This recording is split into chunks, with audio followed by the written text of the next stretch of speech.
Hello everyone, and welcome back to the next installment of our 9.2 raid guides, proudly presented by Coinbase. This is Crazy Puck from Team Liquid, and today we'll show you how to kill Anduin Wyrnn in the heroic Sepulcher of the first ones.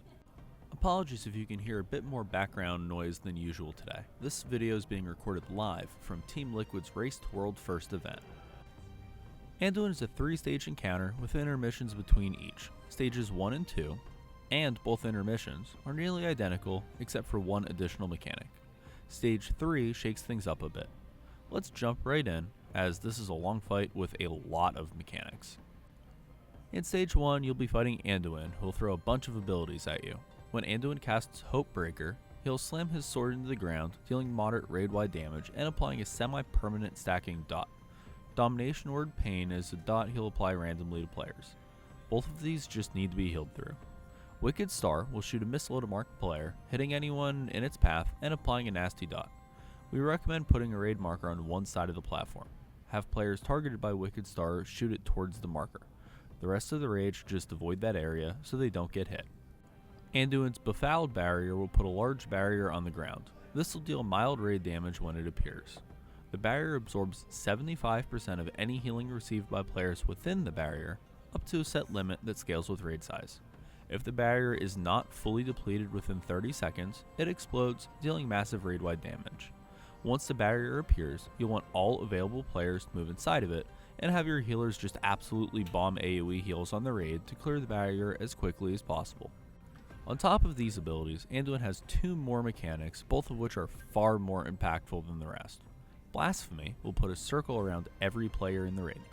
After a couple of seconds, each circle will turn either dark or light, applying either hopelessness or overconfidence debuffs for 8 seconds. If you touch somebody with the same color circle as you, you both die. If your debuff expires, you die. However, if you run into somebody with the opposite color circle as you, both of your circles will clear, the debuffs go away, and you are both safe. When this happens, the entire raid should spread out. Once you're assigned whichever debuff you get, go and find somebody of the opposite color and hug them. Take this slow, as it's extremely easy to accidentally run over someone with the same color circle, causing both of you to die. Handling this will take your group several pulls to get correctly, and is one of the primary pieces of difficulty to this encounter. We recommend that you use a weak aura that'll do a /say spam for which color every player in the raid is, making it easier to quickly identify someone that you can meet up with and clear both of your debuffs. Anduin's last ability here is Kingsmourn Hungers. This is a frontal conal ability, and you'll see a really obvious semicircle animation. This is cast at 45 seconds into the fight and a minute 45. Being hit by this sends you into the Kingsmourn realm. We recommend you split the raid roughly in half, having the first half go down into the first Kingsmourn and the second half go down into the second Kingsmourn. Inside the Kingsmourn realm, you'll see 3 types of adds. Anduin's Despair is a large add that needs to be tanked and will frequently put swirlies around the ground that explode. Anduin's Doubt are smaller adds that just roam around. Anduin's Hope are adds that are friendly and need to be healed. These Anduin's Hope adds start with a debuff called Gloom, causing them to take 100% reduce healing. Fortunately, your healers can simply dispel this and then start healing them. All of these adds are related to Anduin's energy bar, called Willpower, which maxes out at 100. Killing the Despair add generates 20 willpower, killing a Doubt generates 5, and healing a Hope to full generates 5. After 35 seconds, everybody within Kingsmourn pops back out into the main realm. Your goal is to kill as many adds as possible, and heal as many Hope adds as possible to full. After coming out of Kingsmourn, you'll get a 1-minute debuff called Scarred Soul, increasing your damage taken by subsequent Kingsmourn Hunger casts by 5,000%. You'll want to prioritize killing the Despair first, as it grants the most willpower. Once the Despair dies, knock out as many Doubts as you can before time runs out. Your healers should try and get as many of the Hopes healed to full as possible. Your goal is to get 50 or more willpower in each Kingsmourn phase. As a note, if you use 2-minute cooldowns inside of the first Kingsmourn, they'll be available again for the intermission phase, which is actually really important and something that can help you here. After the second Kingsborn phase ends, you'll enter Intermission 1, where you'll fight against the Remnant of the Lich King. This is where that willpower comes in. The entire raid gets a buff at the start of the intermission, scaling in strength with how much willpower Anduin had. If he was at the full 100 willpower, the buff will increase the entire raid's damage by 200% and reduce damage taken by 90% for the duration of the intermission. Also, all damage taken by the Lich King is also dealt and transferred to Anduin. That's why it's vital to be successful inside Kingsborn. Just a minor note, stacks of the Hopebreaker dot clear when the intermission begins as well. While fighting the Lich King, you'll need to deal with a couple of abilities. First off, he'll do ticking damage to the entire raid the entire intermission, growing in strength. Soul Reaper is a tank smack, dealing massive damage to the tank and increasing the Lich King's attack speed by 100% for 8 seconds. This also debuffs that tank, causing them to take 150% increased physical damage for 15 seconds. Tanks need to swap every time this is cast. The Lich King will also cast Army of the Dead, summoning a boatload of adds. Monstrous soul adds are abominations that will need to be tanked and explode when they die. Fiending souls are little add dudes that will also be spawned by Army of the Dead, and these just jump at random targets, dealing minor AoE damage when they land. These guys also explode when they die, dealing moderate damage within 4 yards. Now, when we say moderate here, the actual damage values for these abilities is obscene. As an example, when a fiend explodes, the spellbook itself says it's going to deal 300,000 damage to anybody hit within 4 yards. But remember, you'll have that willpower buff. So if you have the full 100 willpower buff, it'll reduce your damage taken by 90%, meaning a fiend exploding only does 30k, not 300k, so everything is much more easily survivable.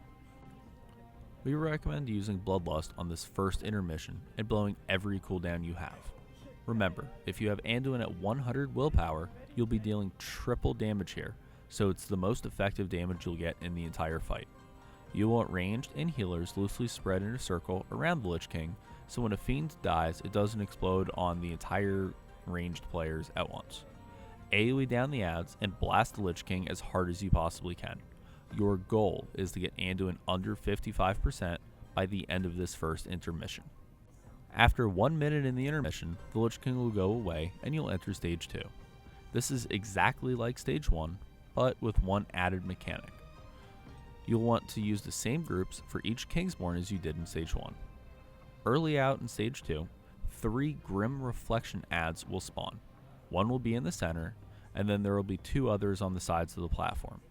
These will all chaincast Psychic Terror, which will fear all players for 3 seconds and apply a nasty dot.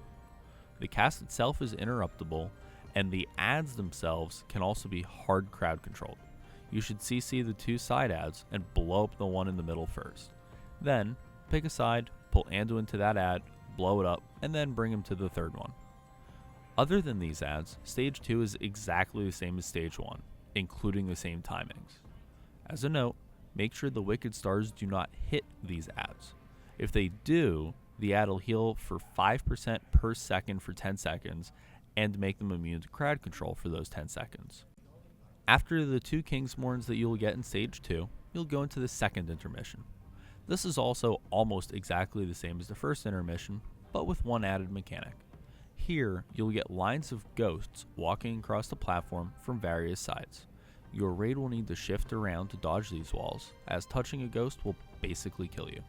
This can get really tight, as the walls come out very quickly from every direction, so watch where they spawn and make sure you don't get caught. Also, if any of those Grim Reflection adds are still alive when this intermission starts, they gain 500% increased health and become immune to all crowd control and interrupts, basically causing a guaranteed wipe. Make sure they're all dead before the intermission. Your DPS goal for this intermission is to get Anduin under 30%, but ideally 25% or less. After another minute, that second intermission will end and you'll go into Stage 3. Here, some of the Stage 1 and 2 abilities return, and others are altered a bit. Wicked Star and Dark Zeal return, working the same way as before. Empowered Hopebreaker now deals 3 ticks of damage over 3 seconds. This is very heavy damage, and you'll likely want a raid cooldown for it. Instead of Blasphemy in this stage, Everybody in the raid will periodically be debuffed with Hopelessness for 30 seconds. If your debuff expires, you die. If you run into another player with a debuff, you die. To counter this, Anduin will actually cast Beacon of Hope at the very beginning of Stage 3. This puts a large bubble in the middle of the room. Stepping into the bubble with Hopelessness removes the debuff from you. However, this will also apply a stacking 3-second dot to the entire raid. Each debuff removed will also reduce the size of the bubble until it disappears completely. You'll want to stagger removing the debuffs. We recommend having 3 to 4 people remove it at a time, letting the dot fall off, and then repeat until all of the debuffs are cleared. Rotate through removing these debuffs, heal through the Hope Breaker, don't get hit by stars, and don't run over your friends. This is a fairly difficult fight overall, especially for Heroic. Expect this to take several wipes for your group. Keep your heads up, progress through the phases, and enjoy this wonderful fight. If you enjoyed this guide, remember to like it and make sure you're subscribed to the channel to catch all of our previews, guides, kill videos, and more. A big thank you to Coinbase for making guides like these possible.